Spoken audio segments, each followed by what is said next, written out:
मित्रों नमस्कार, मैं हूं राकेश कुमार। आप देख रहे हैं मत अभिमत।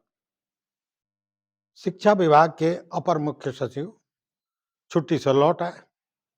उसके पहले तमाम विवाद चल रहे थे कि उन्होंने छोड़ दिया तो हटा दिया गया, तमाम तरह की बातें।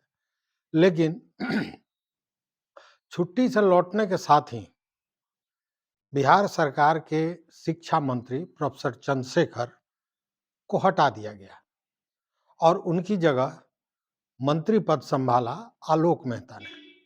वो भी राजद के ही विधायक हैं। वो पूर्व में दूसरे विभाग में थे, राजस्व एवं भूमि सुधार में। वहां से उनको लाया गया शिक्षा विभाग में।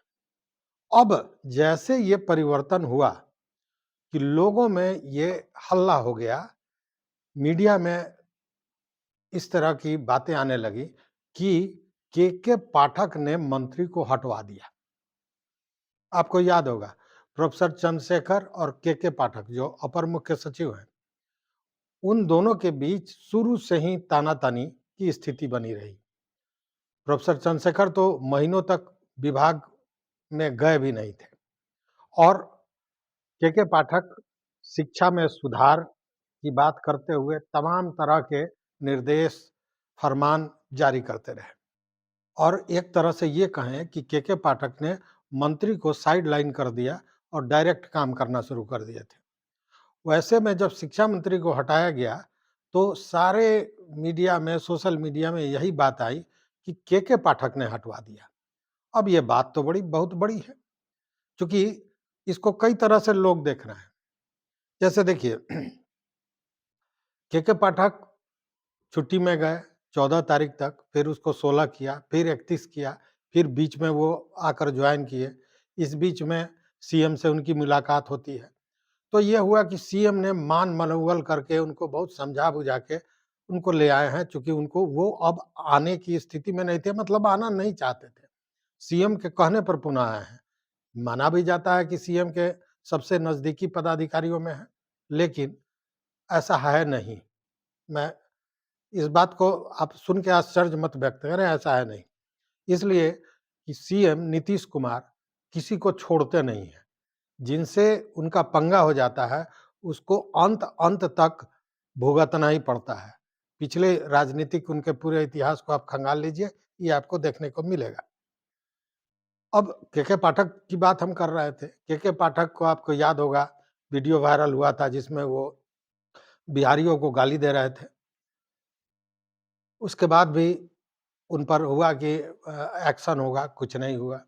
वरिष्ठ चिकित्सक, वरिष्ठ नागरिक प्रोफेसर अजय कुमार को उन्होंने गाली दी। उस पर एफआईआर भी हुआ, तमाम चीज़ें हुई, लेकिन उनका कुछ नहीं बिगड़ा। ये लोगों के दिमाग में चल रहा है लगातार और उसी को लेकर, और उसका असर पदाधिकारियों पर भी है। लेकिन के पाठक के टिप्पण में, जो उनकी जन्म कुंडली है, उसमें चंद्रशेखर का राहु केतु बैठा हुआ है। एक चंद्रशेखर शिक्षा मंत्री, वो जैसे हटे वैसे अब उनका पंगा हो गया पटना के डीएम चंद्रशेखर सिंह से। पटना के डीएम का नाम भी वही है, चंद्रशेखर। अब देखिए, आप जान रहे हैं कि ठंड का समय है, शीतलहर चल रहा है। पारा जो है 5 डिग्री तक पहुंच जा रहा है, 5.5 डिग्री तक पहुंच जा रहा है। वैसे में डीएम चंद्रशेखर ने एक आदेश निकाला कि स्कूलों को 1 से 8 तक जो स्कूल है वो 23 तारीख तक बंद कर दिए जाएं, आंगनबाड़ी केंद्र को बंद कर दिया जाए। ये वो एक आदेश दिया। अब ये आदेश गले कैसे उतरता के पाठक को, तो उन्होंने इसका विरोध कर दिया और बाज़ाब्ता माध्यमिक शिक्षा के जो निदेशक हैं कन्हैया प्रसाद श्रीवास्तव, उनके द्वारा एक पत्र जारी किया गया सारे उन जिला शिक्षा पदाधिकारियों को जहाँ-जहाँ के जिलाधिकारियों ने स्कूल बंद करने का नोटिस दिया था और ये कहा कि जो जिलाधिकारी ने स्कूल बंद करने का आदेश दिया है वह सही नहीं है, इसलिए कि उन्होंने इससे संबंधित शिक्षा विभाग से आदेश नहीं लिया है। अब बात के पाठक की, के पाठक वही जो बिहारियों को गाली देके भी उनका कुछ नहीं बिगड़ता है, डॉक्टर को गाली देके कुछ नहीं बिगड़ता है, मंत्री को हटवा देते हैं, नीतीश कुमार के सबसे नज़दीकी हैं, ये सारी बातें। अब ये भय कहीं न कहीं पदाधिकारियों को भी था। अब इस भय के चलते कुछ जिला पदाधिकारी जैसे गया वगैरह के, उन्होंने फिर अपने जो आदेश दिए थे स्कूल बंद करने का, उस पर संशोधन कर दिया। कहा कि नहीं, 11:30 से 3:30 बजे तक ही वर्ग होगा, स्कूल चलेगा। लेकिन मैंने जो कहा, कुंडली में तो बैठे हुए हैं चंद्रशेखर। अब चंद्रशेखर जो डीएम पटना है, उन्होंने कहा कि नहीं, ये जो शिक्षा विभाग द्वारा आदेश दिया गया है वो गलत है, सरासर गलत है। गलत इसलिए कि अमूमन ऐसे भी देखा जाता है कि बाढ़ हो, किसी तरह का आपदा हो, अगलगी हो या कुछ भी हो, उस या दंगा-फसाद हो गया हो, इन सारे चीज़ों के लिए धारा 144 के तहत डीएम को ये अधिकार होता है कि वो बंदी कर सके, किसी इंस्टीट्यूशन में या क्षेत्र में वो बंदी कर सकते हैं। सर्वसर्वा माना जाता है आपदा के स्थिति में, और ये शीतलहर भी कहीं न कहीं आपदा में ही आता है। लेकिन उनका ये कहना है कि नहीं, ये गलत है, ऐसा नहीं होना चाहिए था। उनको शिक्षा विभाग से पूछना चाहिए था। अगर लेकिन अगर इस ठंड में बच्चों के स्वास्थ्य पर बुरा असर पड़ता है, किसी तरह की दुर्घटना होती है, तो क्या उसके ज़िम्मेवार डीएम नहीं होंगे? सबसे पहले डीएम को ज़िम्मेवार माना जाएगा और उन पर कार्रवाई होगी। उनसे तरह-तरह का विभागीय जाँच होगा। अच्छा, अगर ऐसा नहीं होता, तो जब जहरीली शराब से लोग मर रहे थे, कई जिलों में इस तरह की स्थितियाँ बनी थी और उस समय निबंधन एवं उत्पाद विभाग के सचिव के पाठक ही थे। लेकिन जब लोग मरने लगे, तो वो सारी बातें डीएम पर आई।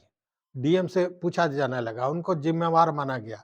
पुलिस भी उसमें साथ है, एसपी को भी कहा गया, लेकिन जिले में होने वाले हर अच्छे-बुरे चीज़ों के लिए ज़िम्मेवार जिलाधिकारी को माना जाता है। वैसे में जिलाधिकारी ने अगर छुट्टी की बात कही, तो उसको अवैध करार दिया गया। और अवैध करार देने का कारण क्या है, यह भी समझिए कि 20 जनवरी को सभी प्रमंडलीय आयुक्तों को शिक्षा विभाग की तरफ से, के पाठक की तरफ से पत्र गया था, जिसमें ये कहा गया था कि स्कूलों को अगर बंद करने का आदेश दिया जाता है शीतलहर में या उस स्थिति में, तो ये पूरे जिले पर प्रभावी होना चाहिए।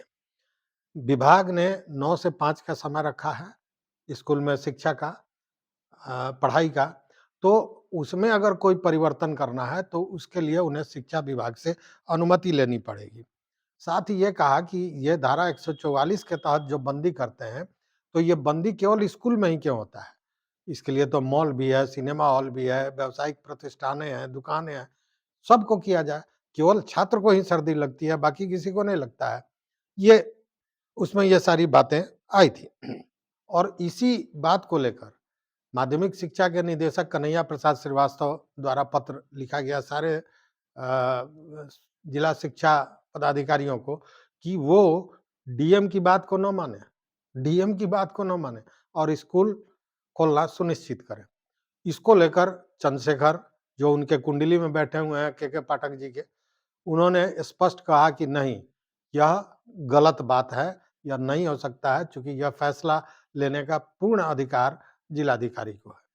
अब इसको लेकर मामला कानूनविदों तक भी पहुँचा है।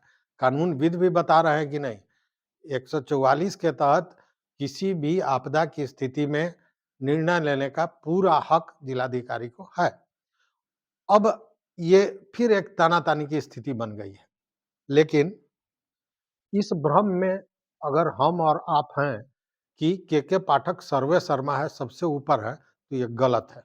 गलत इसलिए है कि के पाठक डीएम पटना की बात नहीं मानते हैं, ऐसा नहीं है। उन्होंने शिक्षा मंत्री की भी बात नहीं मानी थी। उन्होंने मुख्यमंत्री तक की बात नहीं मानी थी। उन्होंने महामहिम राज्यपाल का भी विरोध किया था। लेकिन यह बात तो जानी हुई है कि मुख्यमंत्री की बात को अगर कोई नहीं माने, और वो भी नीतीश कुमार जब हैं, तो उसको तो भुगतना पड़ेगा, क्योंकि इतिहास देख लीजिए नीतीश कुमार का। जिनसे उनका पंगा हुआ है, उसको उन्होंने एक तरह से कहें कि मिट्टी में मिला दिया है। ये मुहावरा है मिट्टी में मिलाना, कहने का मतलब कि उसको दंड उन्होंने दिया ही है और बुरी तरह दिया है। और ये स्थिति आज नहीं तो कल के पाठक की भी होगी। इसलिए होगी कि जो के पाठक को लेकर एक अच्छी स्थिति बनती जा रही थी लोगों में कि के पाठक शिक्षा में सुधार करना चाह रहे हैं और तमाम चीजें, अब ये रोज की लड़ाई देखकर आम आदमी को भी लगने लगा है कि ये इनका यही काम है, सबसे लड़ते भिड़ते रहना। हालांकि ये जो नए शिक्षा मंत्री आए हैं आलोक मेहता, हमको लगता है कि वो भी के पाठक से कहीं ना कहीं भयाक्रांत है। और भयाक्रांत है इसीलिए वो आते आते के पाठक के कार्यशैली का समर्थन भी कर रहे हैं।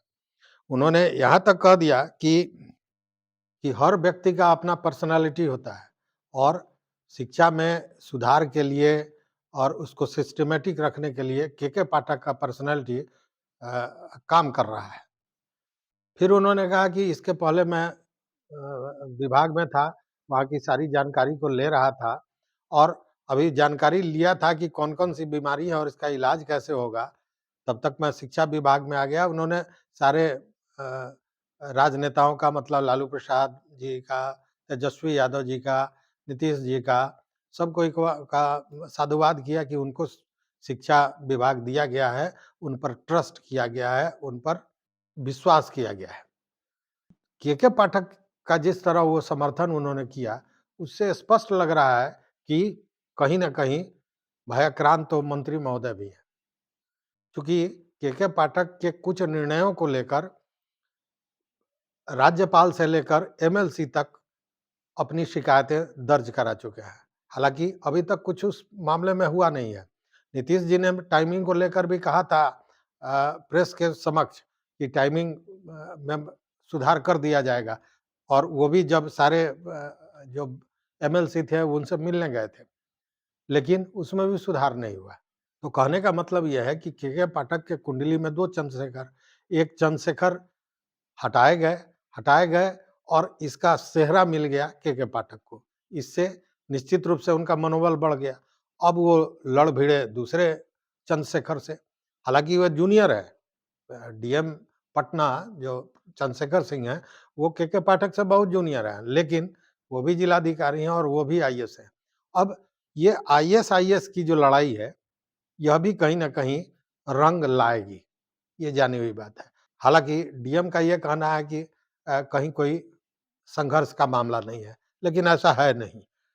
ईगो दोनों आदमी को है, आईएएस को ईगो होता है, यह भी आईएएस, वो भी आईएएस, दोनों का ईगो कहीं न कहीं क्लैश किया है और ये मामला फिर घूम फिर कर राजनीतिक हलकों से होते हुए पहुँचेगा सीएम के पास। और ये ये जो घटना है, निश्चित रूप से यह भी नासूर का काम करेगा।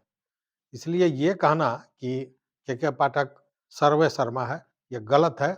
आने वाले समय में नीतीश कुमार ही उनको अपने कद में लाएँगे, आप देखिएगा। क्योंकि इसके पहले भी हमने जो-जो बातें कही हैं, वो सच हुआ है। इस विषय में आपका क्या कहना है? आप भी ज़रूर हमारे कमेंट बॉक्स में बताइए। देखते रहिए मत अभिमत। चैनल पर नए हो तो निश्चित रूप से लाइक कीजिए, सब्सक्राइब कीजिए और दोस्तों के साथ शेयर कीजिए। अपना मत ज़रूर दीजिए। बहुत-बहुत धन्यवाद। बहुत-बहुत धन्यवाद।